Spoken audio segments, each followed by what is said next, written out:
আজকের একটা আপনাদেরকে আইডিয়া দিব পিসি বিল্ডের জন্য।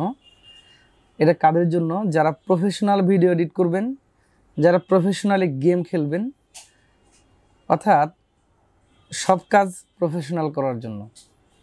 তো আশা করি এই পিসি বিল্ডের ভিডিওটা হয়তো অনেকের একটা ধারণায় চলে আসতে পারে যে হ্যাঁ, আমার বাজেট আছে এরকম, তো আমি করতেই পারি এরকম আর কি।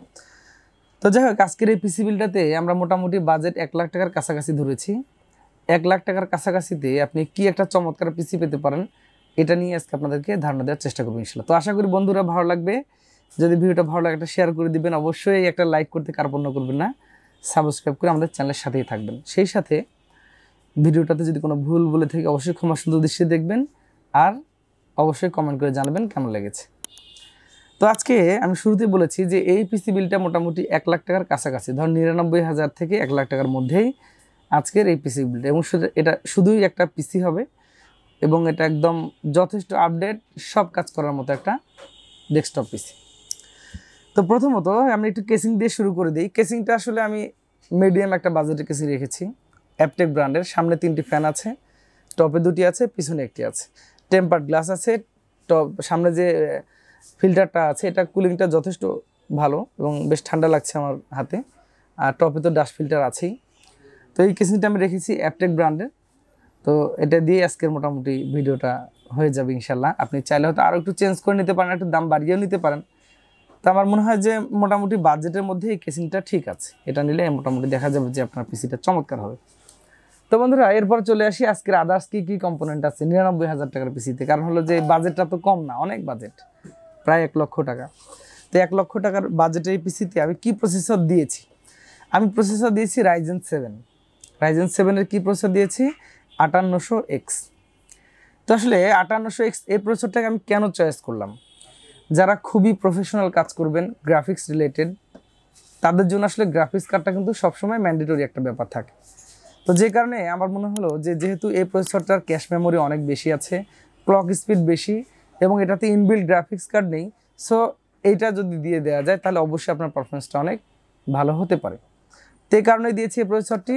আর এটার হলো বেস ক্লক স্পিড হলো 3.4 গিগাস, বুস্ট ক্লক স্পিড হচ্ছে 4.6 গিগাস। আর এটা হচ্ছে 8 কোর 16 থ্রেডের প্রসেসর। এটাতে আপনি ক্যাশ মেমোরি পাবেন হচ্ছে 36 MB। তো 36 MB ক্যাশ মেমোরি কিন্তু আসলে সুপার কোয়ালিটি। সেই সাথে যেহেতু Ryzen 7 সিরিজের প্রসেসর, কোর থ্রেড অনেক বেশি আছে, 5800X সিরিজের প্রসেসর, অবশ্যই এটার পারফরমেন্সটা কিন্তু দুর্দান্ত হবে বলে আমার মনে হয় না, এটাই রিয়েলিটি আসলে। তো এই প্রসেসরটা থাকবে। এটার হয়তো আমরা প্রাইস ধরেছি এই পিসি বিলের সাথে 25,500 টাকার আশেপাশে। এরপর চলে আসি মাদারবোর্ড। প্রসেসর তো দিলাম অনেক হাই কোয়ালিটি, মাদারবোর্ডটা কিন্তু আমি অনেক হাই কোয়ালিটির ধরার চেষ্টা করেছি, মোটামুটি বাজেট ফ্রেন্ডলি করার চেষ্টা করেছি, সেই সাথে প্রোডাক্টটার জন্য অনেক কোয়ালিটি হয়। এটা ধরেছি গিগাবাইটের B550M অরস এলিট। তো এইটা আমার মনে হয় যে এই প্রসেসরের জন্য যথেষ্ট একটা ভালো মাদারবোর্ড। আপনি চাইলে আরও আপডেট নিতে পারেন, আপনি হয়তো আরও দামি দামি মাদারবোর্ডগুলো নিতে পারেন এখানে। তো আমার মনে হলো যে যদি আমি লাখখানেক টাকার মধ্যে একটা কমপ্লিট সেটআপ দিতে চাই তাহলে এই মাদারবোর্ডটা হলেই মোটামুটি যথেষ্ট। তো এখানে যদিও এটাতে M.2 NVMe Gen 4 আছে, আমি অবশ্য NVMe দিয়েছি Gen 3-তে। আর গ্রাফিক্সের জন্য আমি যে গ্রাফিক্স কার্ডটা রেখেছি এই মাদারবোর্ডের সাথে, এটার সাথে এটার যথেষ্ট ভালো ম্যাচিং হওয়ার কথা।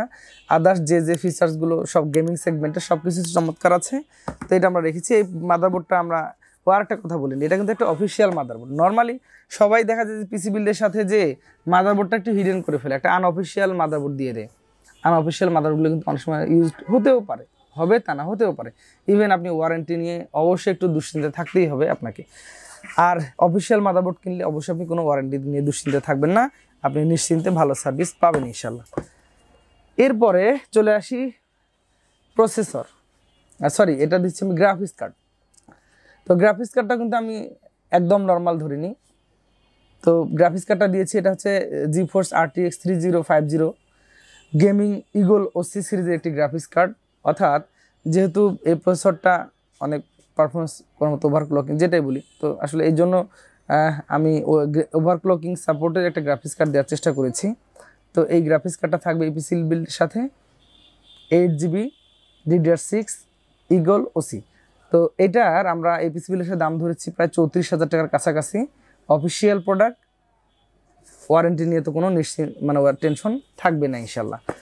তো এটাই থাকবে গ্রাফিক্স কার্ড। এরপরে র্যামের প্রশ্নে চলে আসি। র্যাম দিয়েছি আমি কিংসম্যান গেমিংয়ের 2টি র্যাম দিয়েছি 8/8/16, 2টি 8GB র্যাম দিয়েছি এখানে 3200 মেগাহার্জের। আমার মনে হয় যে আপনারা যে কাজগুলো করার জন্য আমি রিকমেন্ড করেছি পিসিটাতে ওই কাজগুলো খুব নিশ্চিন্তে করতে পারেন।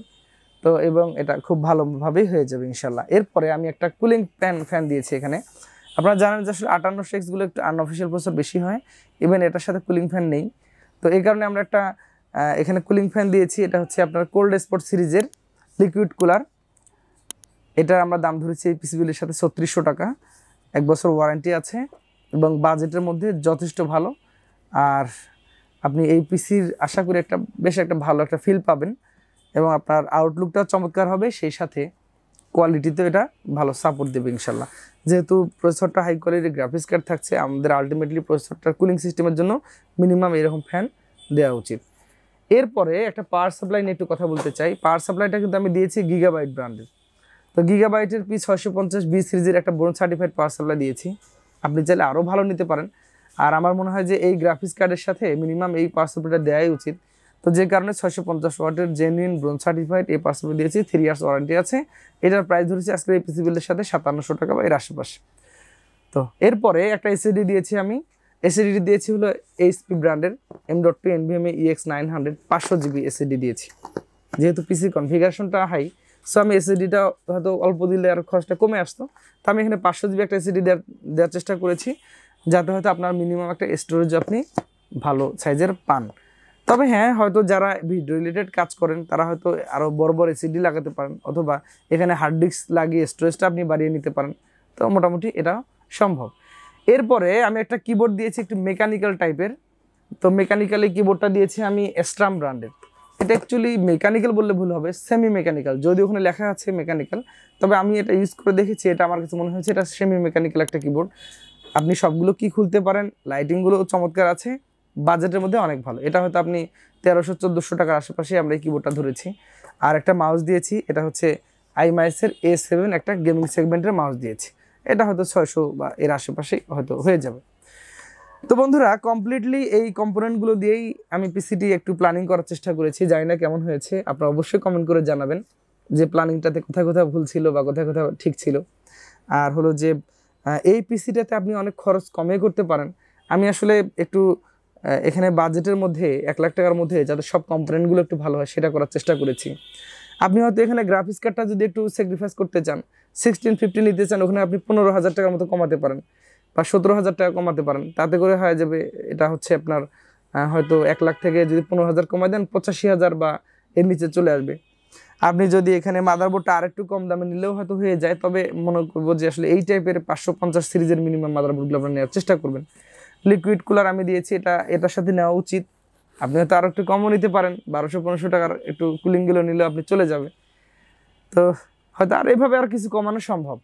বাড়াতে চাইলে আপনি হয়তো এখানে এসএসডিটাতে আপনি আরেকটু বাজেট বাড়িয়ে আরেকটু আপডেট নিতে পারেন, অথবা এখানে আপনি আরও কেসিংটাতে কিছু ইনভেস্ট করতে পারেন, হয়তো আরেকটু বড় কেসিং নিতে পারেন। কোর্সেয়ার বা গিগাবাইট ব্র্যান্ডে একটু ভালো ভালো কেসিং আছে, 7-8 হাজার টাকা, বা মনটেকের কেসিংগুলো আছে 9-10 হাজার টাকার মধ্যে। এখানে হয়তো আপনি বাজেট বাড়াতেও পারেন। তো কমপ্লিটলি এই পিসিটাতে কিছু খরচ কমানো সম্ভব, আবার কিছু খরচ বাড়ানো সম্ভব। তো এটাই ছিল মোটামুটি আজকের এই পিসি বিল্ডের প্ল্যানিং। তো অনেকেই বলেন যে একটু ভালো ভালো কম্পোনেন্ট দিয়ে একটা পিসি বিল্ড করার জন্য। তো আমি আজকে চেষ্টা করলাম আপনাদের জন্য যে বাজেটের মধ্যে, একটু বাজেটটা বেশি বাট সব কাজ করার মতো একটা ভালো পিসি হতে পারে। তো বন্ধুরা, আর কথা নাই, আমাদের শোরুম হচ্ছে computer vision, Rangpur, press club মার্কেটের 2য় তলায়। স্ক্রিনের নাম্বার আছে, ডেসক্রিপশনে থাকবে। আপনি চাইলে আমাদের সাথে যোগাযোগ করতে পারেন। ইভেন এই টাইপের পিসিগুলো আপনি এনি টাইম আমাদের কাছে এসে বিল্ড করতে পারেন। সব ধরনের কম্পোনেন্ট আমাদের কাছে থাকে। আমরা সবসময় চেষ্টা করি অফিসিয়াল অথেন্টিক পণ্যগুলো সেল করার জন্য, সেই সাথে সর্বোচ্চ সেবা দিয়ে কাস্টমারকে সাপোর্ট দেওয়ার জন্য। তো আর কথা নয়, 1 লাখ টাকার মধ্যে এই পিসি বিলটা কেমন লেগেছে জানাবেন। আগামীতে আবার নতুন কোনো ভিডিওতে আসছি। সে পর্যন্ত সকলে সুস্থতা কামনা করে বিদায় নিচ্ছি।